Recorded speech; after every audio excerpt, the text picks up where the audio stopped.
ओम शांति। हमारा एक बहुत पुराना गीत है, खुशियों भरी जिंदगानी हमारी। आगे याद है किसी को? देवी देवताओं से भी है जो प्यारी। है ऐसा? बोलो, हाथ उठाओ जो समझते ऐसा ही है। देवी देवताओं से प्यारी, सोच के उठाना हाथ। गीत में क्या कहा?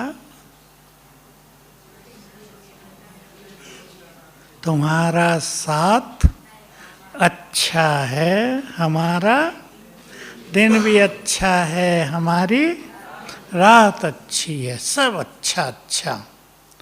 ये बहुत बड़ी खुशियों की बात है ना।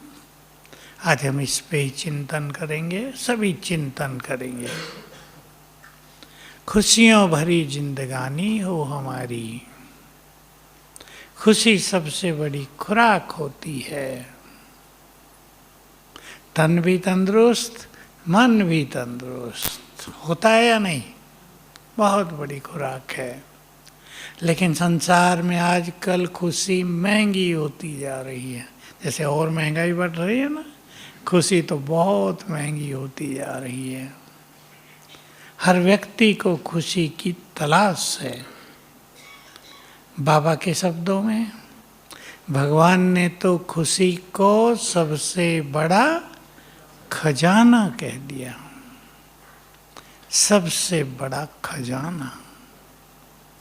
खुश रहना अपने हाथ में है या दूसरों के? सोच लो अच्छी तरह और चिंतन भी करेंगे।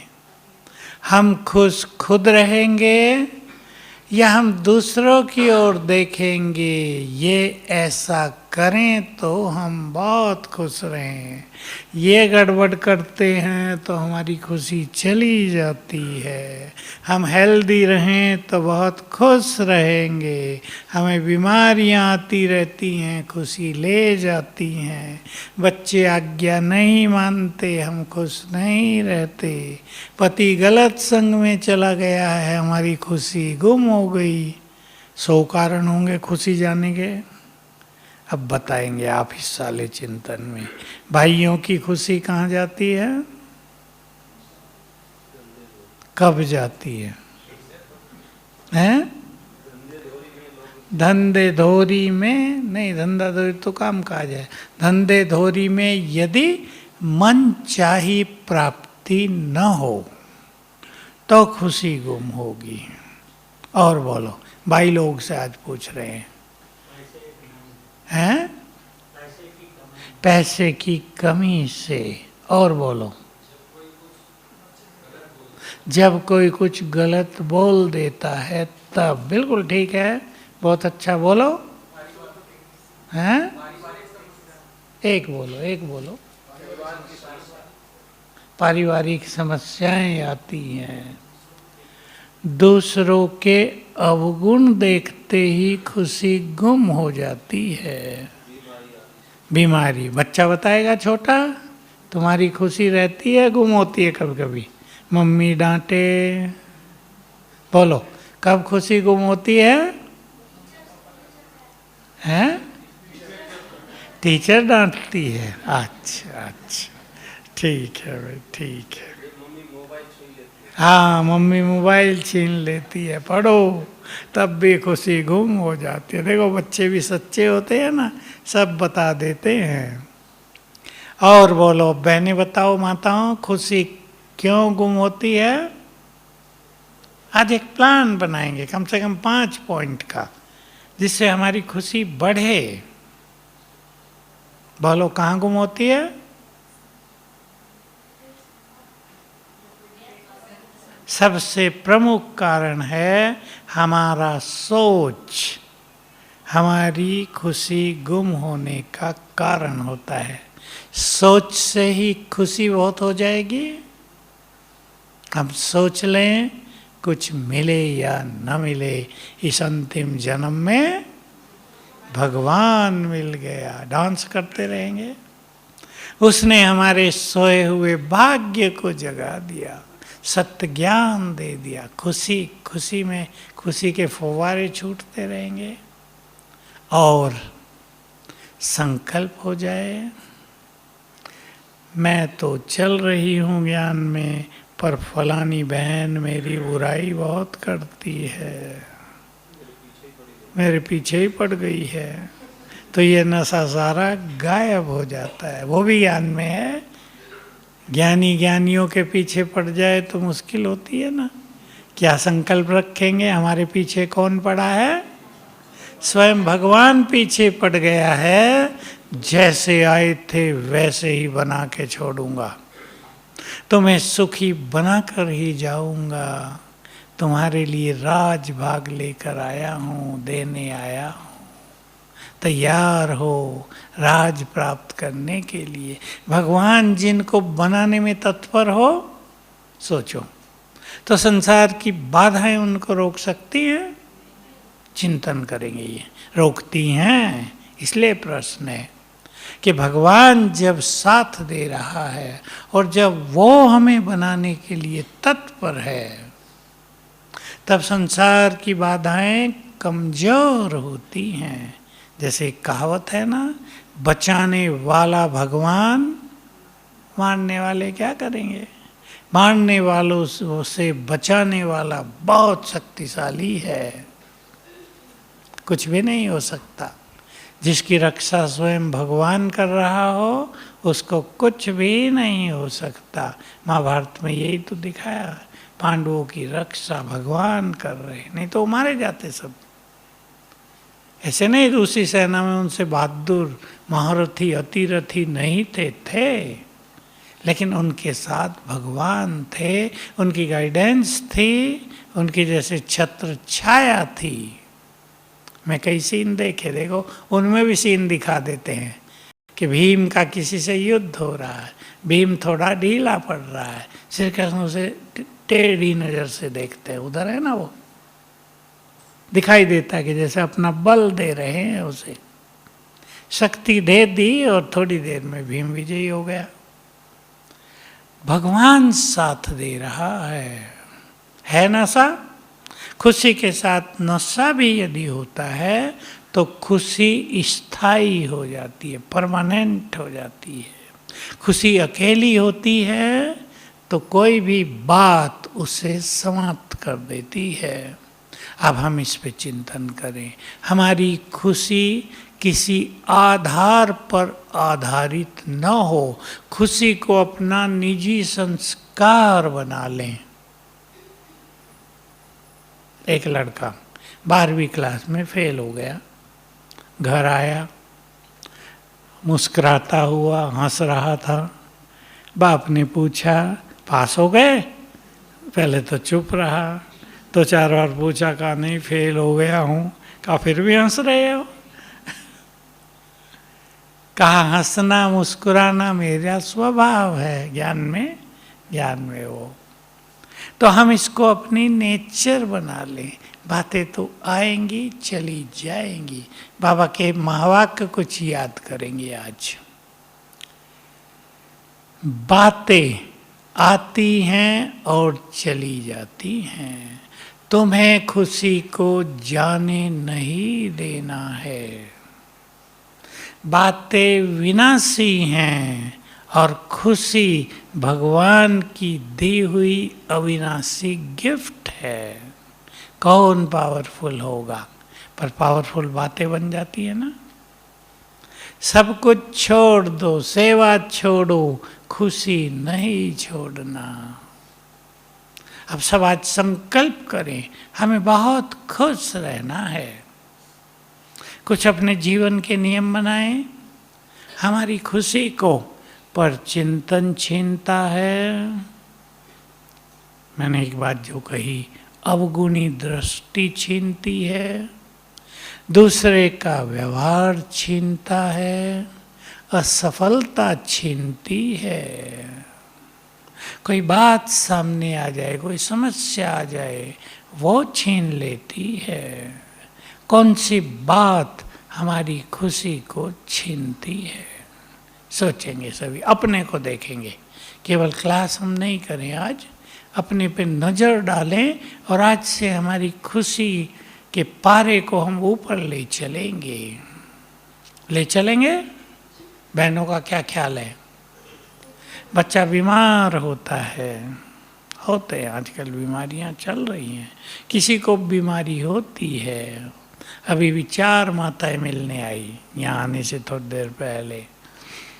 कहा भाई जी बहुत बीमार रहते हैं, छोटी आयु की 35-30 ही साल होंगी, 30-32 साल की, बहुत बीमारी रहती है। अब उन्हें लगता है मैं ही बीमार हूँ, बाकी तो सब ठीक ठाक हैं। जब उन्हें पता लगता है कि सभी गड़बड़ में हैं तो शांति हो जाती है, कोई बात नहीं। हमारे साथी भी ऐसे ही हैं। मैं उन्हें बताया जितना खुश रहोगी बीमारियां भागेंगी। कराए ये प्रयोग। मैंने पहले भी एक कहानी सुनाई है, अब कहानी है या सत्य है ये तो आप देख लेना। एक व्यक्ति जिसके पास पैसा भी था, उसको कैंसर हो गया और डॉक्टरों ने कह दिया भाई 6 मास जी सकते हो। अब देखो उसने क्या सोचा। अगर वो निगेटिव सोचता तो क्या होता? चेहरा उतरा हुआ, परिवार भी परेशान, अब मैं मर जाऊंगा। अपना कम सोचता है। लोग किसका सोचते हैं? माताएं किसका सोचती हैं? बच्चों का क्या होगा। अगर वो ज्यादा सोचता तो दुखी होता, दुखी करता, घर में दुखों का माहौल छा जाता, मायूसी छा जाती। लोग उसी दृष्टि से देखते हमारा पापा तो अब बस 6 मास दर्शन कर लो इसके, फिर नहीं देखने को मिलेगा। लेकिन उसने क्या सोचा? उसने सोचा 6 मास तो है ना मेरे पास, पैसा भी है, बहुत तो नहीं पर है। मैं तीर्थों पर चलता हूँ, चारों धाम की यात्रा करता हूँ, गरीबों को दान दक्षिणा देकर आऊँगा, पूजा पाठ करके आऊँगा। मरना तो है, क्या हुआ उसमें? आयु भी 50 के बाहर हो गई, कोई बात नहीं, सभी को मरना होता है। और ये सब करते करते वो भूल ही गया कि उसको कैंसर है। 6 मास के बाद ये सब कुछ करके जब वापस आया, 6 मास बीत गए थे, डॉक्टरों के पास पहुंचा तो क्या पाया होगा? कैंसर है ही नहीं, गायब हो गया। पुण्यों का बल, संकल्पों का बल, खुशी का बल अनेक बीमारियों को ठीक कर देता है। तो सभी आज से अपने मन को तैयार करें। एक दिन में नहीं होता, लेकिन अगर हम एक लक्ष्य बना लें, मुझे पॉजिटिव रहना है, सोचेंगे सभी। इसके भिन्न भिन्न पहलू हैं। आपको कोई व्यक्ति तंग कर रहा है, बहुत भाई भी और बहनें बताते हैं ये व्यक्ति तो मेरे पीछे ही पड़ा हुआ है, मुझे खुश देखना ही नहीं चाहता। कोई व्यक्ति पीछे पड़ा, आपके पड़े होंगे, कोई घरों में ही पड़े रहते ना अपने ही लोग, बाहर के नहीं, अपने ही, क्योंकि उनसे हिसाब किताब रहता है जन्मों का। तो ये सोचने की बजाय निगेटिव क्या सोचेगा मनुष्य? पता नहीं ये व्यक्ति कब सुधरेगा, ये तो मुझे चैन से ही नहीं रहने देता, भाग जाऊं यहाँ से, क्या करूं, या इसे बदला ले लूं, इसे ठीक कर दूं, 2-4 लगा दूं इसको। और पॉजिटिव क्या सोचना है? बोलो, भाई लोग बताएंगे। बहुत अच्छा पॉजिटिव चिंतन, जिससे हमारा कल्याण हो, उसका अति कल्याण हो। ठीक है, एक संकल्प हुआ, वो अपना काम कर रहा है, मुझे अपना काम करना है। ड्रामा अनुसार ये पार्ट बजानी है, और ड्रामा अनुसार मुझे क्या, अपना भी तो सोचो। वो बजा रही है, कहेगा, ये भी तो सोच सकता है ना, हाय मेरा ड्रामा कैसा, कितने लोग पीछे पड़ गए मेरे। अब सोचो, ब्रह्मा बाबा का उदाहरण लो। बाबा का जीवन पहले बहुत सुख भरा, सम्मान भरा, प्यार भरा। ज्ञान लिया, बहुत लोग विरोध करने लगे। बाबा ने कभी सोचा होगा क्या अच्छा भगवान मिला, ये तो सारा सिंध ही मेरे पीछे लग गया, पता नहीं जीने भी देंगे या नहीं। सोचा होगा? बिल्कुल नहीं। क्या सोचा होगा? कल्पना करो। हमें तो पता क्या सोचा था, कल्पना करो। भाई लोग बोलो। भगवान हमारे साथ है, ये सब आज्ञा पवित्रता की उसने दी है ना, मैंने थोड़ा ही दी है। जिसने आज्ञा दी है वो इन सब को आपे ही संभाल लेगा। मुझे बाबा ने कहा है तुम्हें सतयुगी लाने के निमित्त बनना है, मैं तो वो काम करूँगा। दूसरी बात, बाबा को ख्याल थी, एक नया मार्ग अपनाया है, एक नया मार्ग निर्माण किया है, विरोध तो होगा ही। कहाँ विषय वासनाओं का मार्ग, कहाँ पवित्रता का मार्ग, एकदम उल्टा, ये सीधा वो उल्टा, तो विरोध तो होगा ही। तो इससे क्या हुआ? अपनी स्थिति को अचल अडोल बना दिया, निर्भय हो गए। बहुत बड़ी चीज थी, मनुष्य को बहुत परेशान करता है भय। अब देखो बहनों के साथ समस्या आती है। जिन 4 बहनों की माँ चर्चा कर रहा था, छोटी आई थी ना, तो कहा पति लोग बहुत तंग करते हैं। अब धारणाओं की बात है, तंगी तो होती है, सब जानते हैं, लेकिन हम मजबूत रहें तो विजय हो ही जाती है। हार उनकी होती है जो हार मान लेते हैं।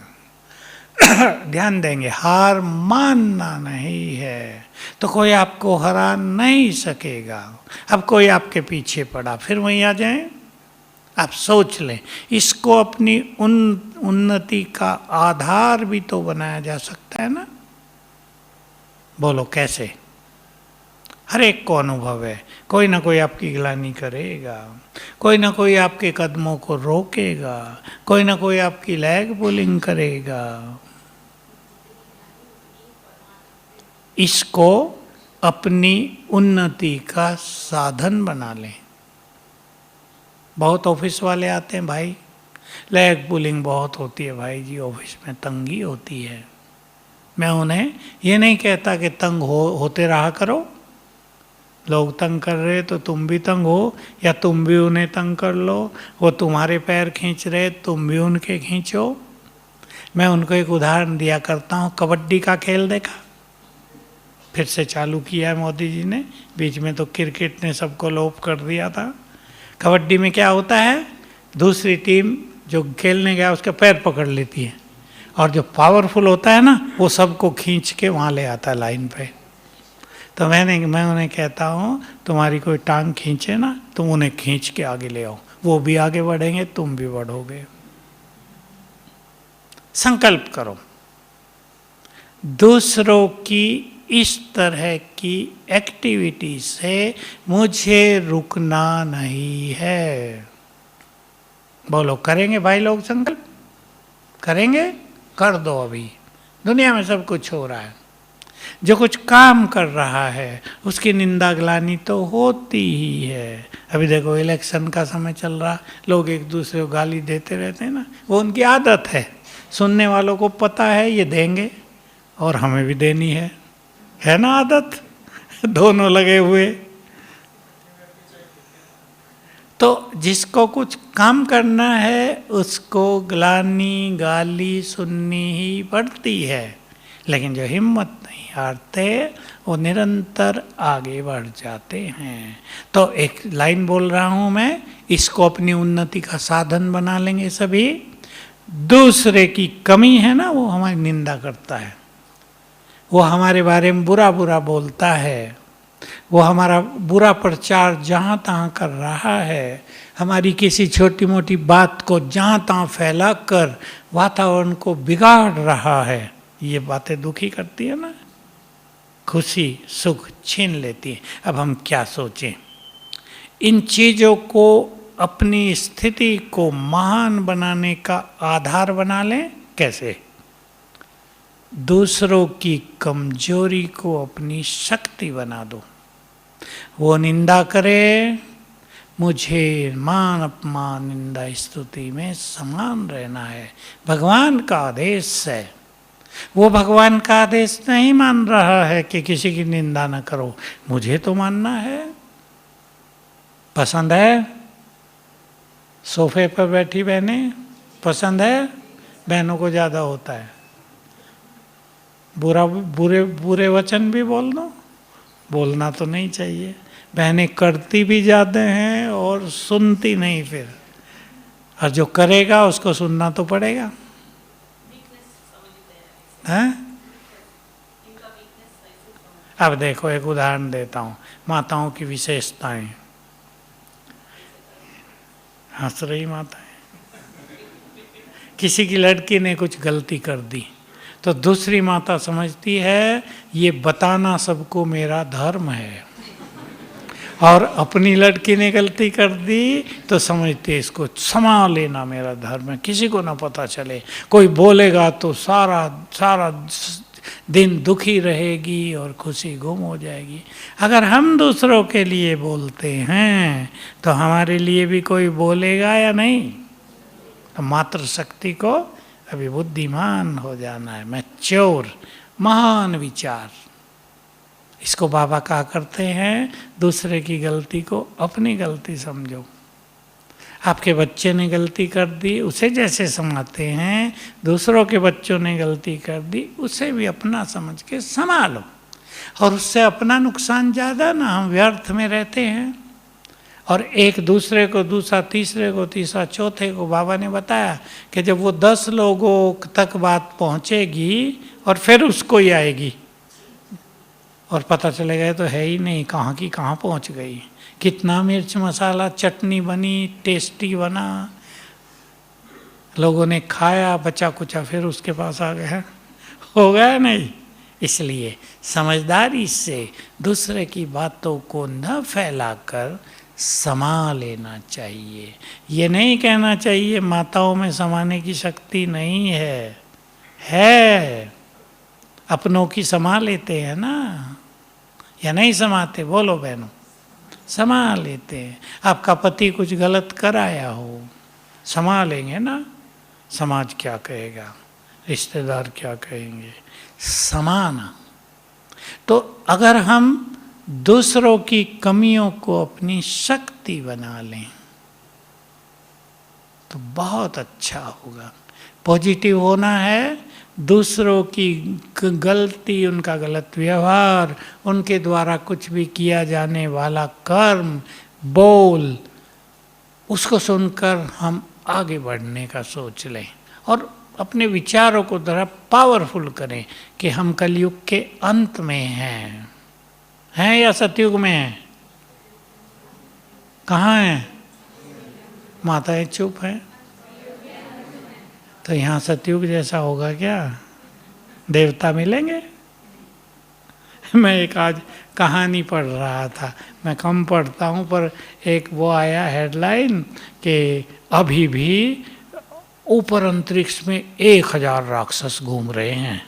मैंने कहा 1000 राक्षस तो ऊपर थोड़ा, नीचे ही घूम रहे हैं, करोड़ों घूम रहे हैं। फिर भी मैं सोचा कि देख तो लूँ क्या है। तो कहा रावण के पास 1000 राक्षसों की एक अलग पावरफुल सेना थी। उनको ब्रह्मा जी ने वरदान दे दिया था, तुम्हें कोई मार नहीं सकता। क्या ब्रह्मा जी बड़े भोले, बेचारे भोलेनाथ, राक्षसों को वरदान दे देते हैं। दे दिया। अब वो सेना राम के पास आ गई। अब राम चुप खड़े, ब्रह्मा जी का वरदान है, मैं उसके विरुद्ध कैसे ही नहीं मारूं। वो मार सकते थे, लेकिन ब्रह्मा जी ने, सम्मान देते हैं ना उसको, प्रजापिता, कोई परम पिता भी कहते हैं। वो विचार कर रहे, चिंतित हैं, इनका क्या करूं। हनुमान जी आ गए, राम जी मुझे आज्ञा दो, इनका इलाज मैं कर लेता हूँ। कहा पर तुम, इनको तो मारना ही नहीं है, तुम अकेले 1000 को से कैसे लड़ोगे? कि बस आप आज्ञा दे दो। चल वही आज्ञा दे दी। हनुमान जी पहुँच गए 1000 के बीच में, एक एक को पूंछ में लपेटे और आकाश में फेंक दें। 1000 को फेंक दिया, और जो बाहर धरती का ग्रेविटेशनल फोर्स है ना, गुरुत्वाकर्षण शक्ति, उसके बाहर फेंक दिया, वो नीचे गिर ही नहीं सकते। राम जी बड़े खुश हुए, वाह हनुमान। मजा तो बहुत आया, है तो संगम की राज भरी कहानी, कि हम इतना ऊपर चले जाए परम धाम, नीचे आए नहीं तो इतने महान बन जाएंगे।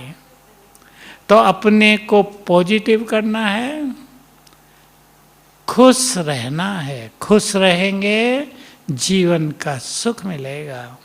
खुश रहेंगे आपके परिवारों में, बोलो क्या क्या रहेगा। अब भाइयों का नंबर, आप खुश हैं तो आपके परिवार में कैसा होगा, पता है ना सबको क्या क्या होगा। सबका रहने को मन करेगा। और एक जो राज है, मैं बताता रहता हूँ, आपके बच्चों की बुद्धि का विकास होगा।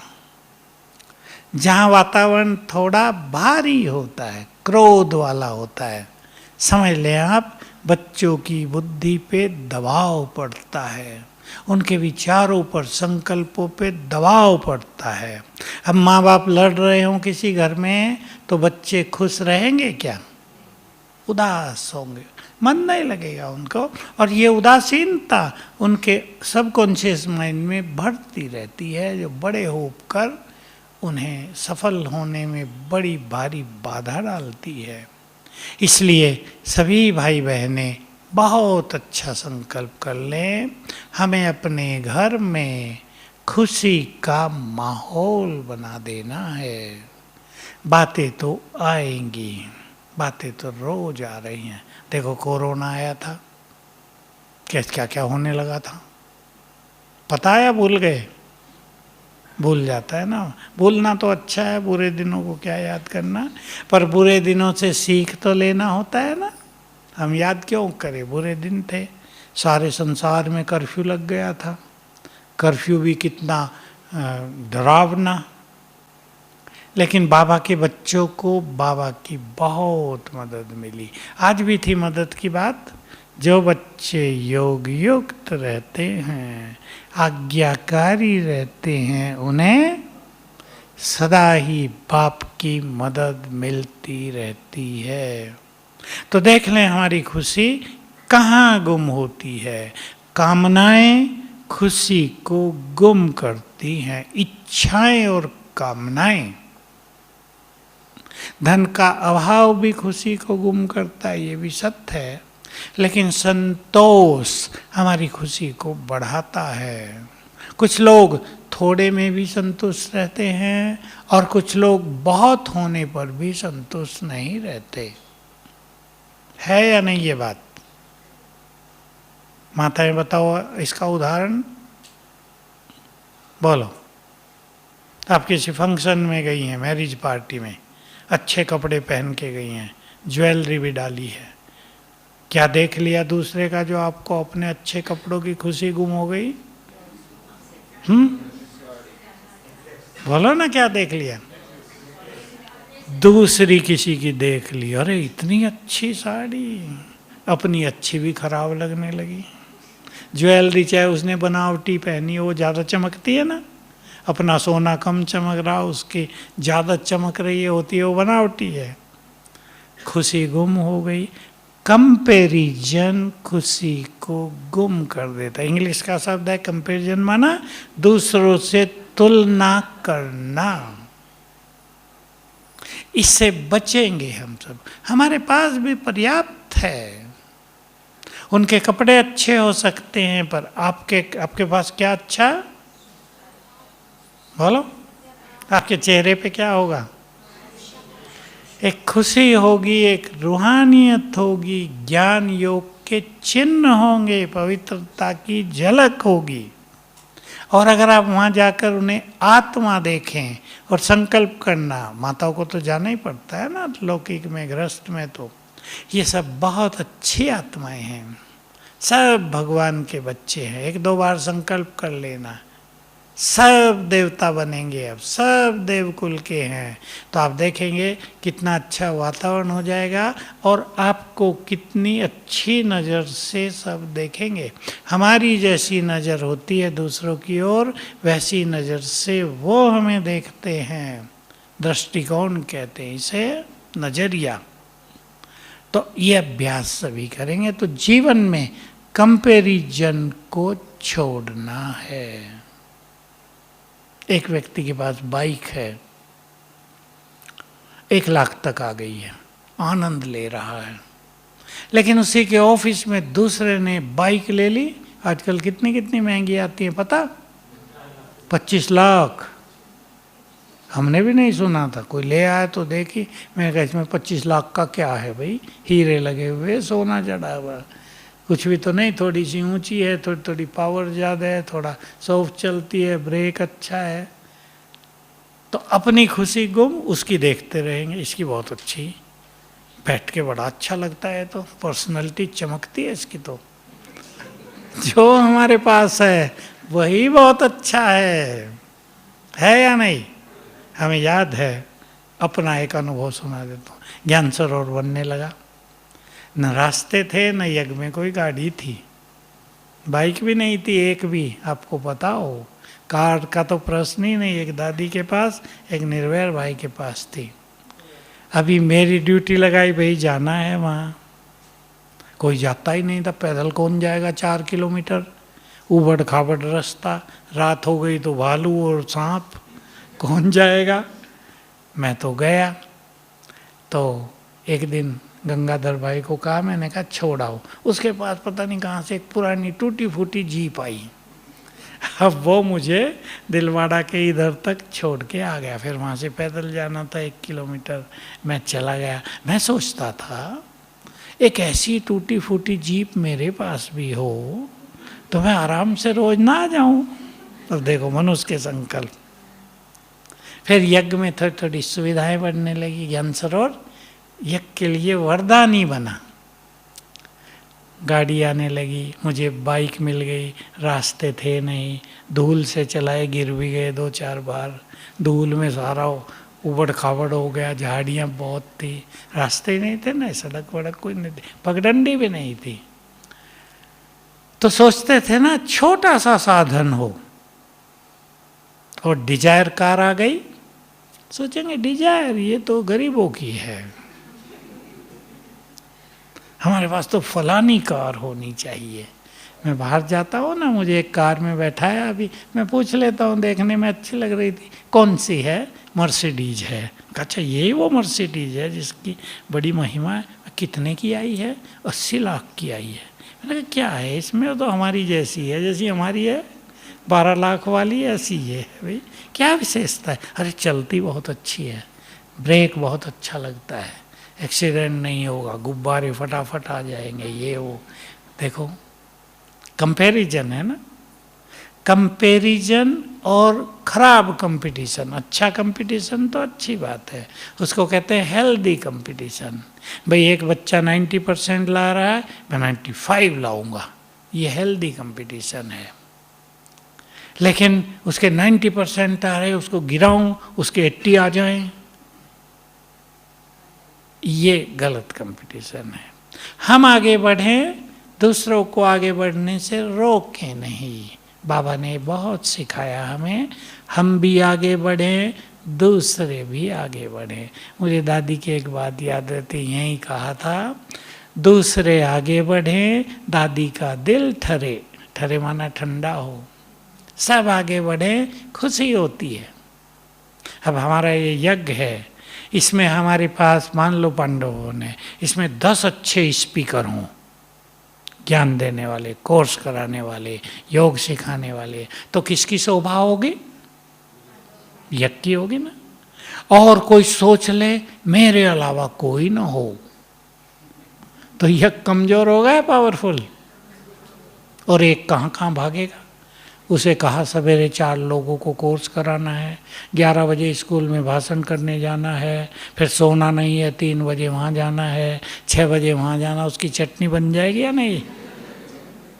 सब आगे बढ़ें, जितने योग्य लोग हमारे पास होंगे उतने ही कोई भी ऑर्गेनाइजेशन आगे बढ़ती है। और वो ऑर्गेनाइजेशन जो योग्य लोगों को आगे बढ़ाए हमेशा शक्तिशाली हो जाती है, आगे बढ़ती रहती है निरंतर। वो ऑर्गेनाइजेशन जिसमें कौन आगे बढ़े? योग्य नहीं, कोई और, तो वो पतन की ओर चल जाते हैं। अब पॉलिटिकल पार्टियों में देखो आजकल, जिसने योग्य व्यक्तियों को आगे रखा वो राज कर रहे हैं, देश का कल्याण कर रहे हैं, और जिसने अयोग्य व्यक्तियों को आगे ला दिया वो गिरावट की ओर जा रहे हैं। हम भी याद रखेंगे, आप घरों में भी याद रखो, कोई संस्था है आप चलाते हैं, कोई ऑर्गेनाइजेशन है, किसी को आप हेड कर रहे हैं, उसमें ध्यान रखो योग्य व्यक्तियों को उचित अवसर देना, उन्हें आगे बढ़ाना, ये किसी भी ऑर्गेनाइजेशन को मजबूत, सफल, निरंतर उन्नति के मार्ग पर ले जाने का तरीका होता है। कोई बहुत पैसा दे रहा उसको आगे बढ़ा दिया, कोई आगे पीछे घूमता है उसको आगे बढ़ा दिया, तो वो ऑर्गेनाइजेशन कमजोर पड़ जाएगी। तो हम सभी सदा ध्यान दें, हमें बहुत खुश रहना है, खुशी का चिंतन किया करें। सवेरे रोज 6, 7, 8 बजे तक हमारा मन खुशियों से भर जाना चाहिए। भरता है या नहीं? भरता है सबका। भगवान के महावाक्य सुनते हैं, भरता है या नहीं? मुरली आइए, भगवान के महावाक्य रोज खुशी नशे की गिफ्ट देकर जाते हैं ना हमें रोज। संसार में आप देखो कितने लोग होंगे जो उठते ही अच्छा अध्ययन करते हों, अच्छी चीज पढ़ते हों, शायद गिनती के। पहले स्वाध्याय का नियम होता था, लोग उठते गीता पढ़ लेते थे, भागवत पढ़ लेते थे, अच्छी पुस्तकें पढ़ लेते थे। अब आ गया सबके हाथ में मोबाइल, उठते ही स्टेटस पे क्या आया है, खराब चीज़ें पढ़ लेते हैं, देखते हैं। तो बहुत चीज़ें ऐसी होती हैं जो खुशी को गुम ही कर देती हैं। हमें रोज उठते ही तो प्रभु मिलन होता है, फिर उसके महावाक्य अमृत रस प्रदान करते हैं, तो हमारा जीवन सवेरे से ही खुशियों से भरपूर हो जाता है। और खुशी में बहुत बड़ी एनर्जी है। सफल होंगे जिसने, ध्यान से सुनेंगे, जिसने सवेरे 8 बजे तक अपने मन को खुशियों से भर दिया, सुंदर संकल्पों से भर दिया, उसका सारा दिन सफलता में बीतेगा। ध्यान देंगे, बहुत ध्यान देंगे। और जिसने उठते ही निगेटिविटी भर ली, उठते ही ऐसी वैसी चीजें सुन ली, देख ली, उसकी सफलताओं में बाधाएं आएंगी, क्योंकि मन की शक्तियां निगेटिव हो जाएंगी। बहुत ध्यान दें, सवेरे 8 बजे तक का टाइम हमारे पास है। माताओं को सेवा में भी जाना होता है, वहाँ भी चाहे आप 5 बजे से चले जाएं, वहाँ भी मुरली तो सुन ही लेते हैं, क्लास में भी आ जाते होंगे, आते हैं या नहीं? कोई आ जाते हैं, कोई वहीं रहते हैं, वहाँ भी सुन लेते हैं। कुछ अच्छी 2-4 बातें खुशी और नशे की, श्रेष्ठ स्मृतियों की साथ रखनी है रोज। देखो बाबा की मुरलियों में बहुत बार आता है, बच्चे तुम्हें अपार खुशी होनी चाहिए, स्वयं भगवान पढ़ा रहे हैं। एक ही बात काफी है, तुम्हें अपार खुशी होनी चाहिए, तुम उसके सामने बैठे हो जिसे तुम युगों से ढूंढ रहे थे। एक ही बात काफी है। ऐसे सुंदर संकल्प सवेरे ले लेने हैं और हमें रोज मिल रहे हैं, हमें कहीं ढूंढना नहीं पड़ रहा है। देखो ये जो ज्ञान है इसको अमृत भी कहते हैं ना, कानों में अमृत पड़ रहा है रोज सवेरे, बहुत बड़े भाग्य की बात है। तो खुशी को अपने जीवन का अविनाशी अंग बनाएंगे और आने वाले समय के लिए अपने को शक्तिशाली बनाना है, साक्षी होने का अभ्यास भी करना है। 3 चीजें याद रखेंगे। साक्षी भी होना है, कौन मेरा साथी है ये भी याद रखना है, और जो कुछ होगा उन आत्माओं को सकाश भी देनी है। 3 चीजों में लग जाएंगे ना, तो दुनिया में जो बुरी चीजें होंगी उसका इफेक्ट अपने पर नहीं आएगा।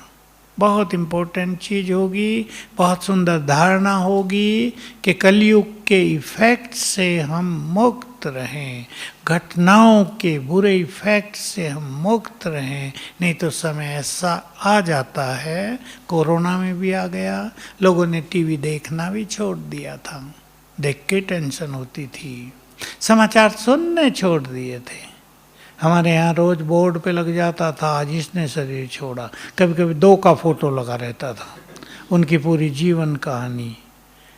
फिर बंद कर दिया कि इसको देख देख के लोग घबराते हैं कि हमारा नंबर ना आ जाए। तो अगर साक्षी, साथी और सकाश 3 चीजों पे ध्यान देंगे तो न कहीं घबराहट होगी, याद रहेगा जो कुछ हो रहा है यही तो होना है या नहीं? ठीक बात, जो कुछ हो रहा है यही तो होना है। हमने ही तो भगवान को कहा था, आ जाओ घर ले चलो, मुक्ति दो। मुक्ति दे रहा है, फिर परेशान क्यों? तो सभी चिंतन से, पॉजिटिविटी से, श्रेष्ठ कर्मों से, कर्म अच्छे होंगे तो खुशी रहेगी। जरा भी गलती हो गई खुशी नहीं होगी, क्योंकि हमारे अंदर देवत्व तो है, हमारी आंतरिक चेतना हमें खाने लगेगी, कॉन्शियसनेस बाइट करने लगेगी, ये तुमने क्या कर लिया। इसलिए श्रेष्ठ कर्म, पुण्य कर्म, अच्छा चिंतन, अच्छे बोल, दूसरों को खुशी देना, खुशी वापस आएगी। हमें सदैव खुश रहना है। ओम शांति।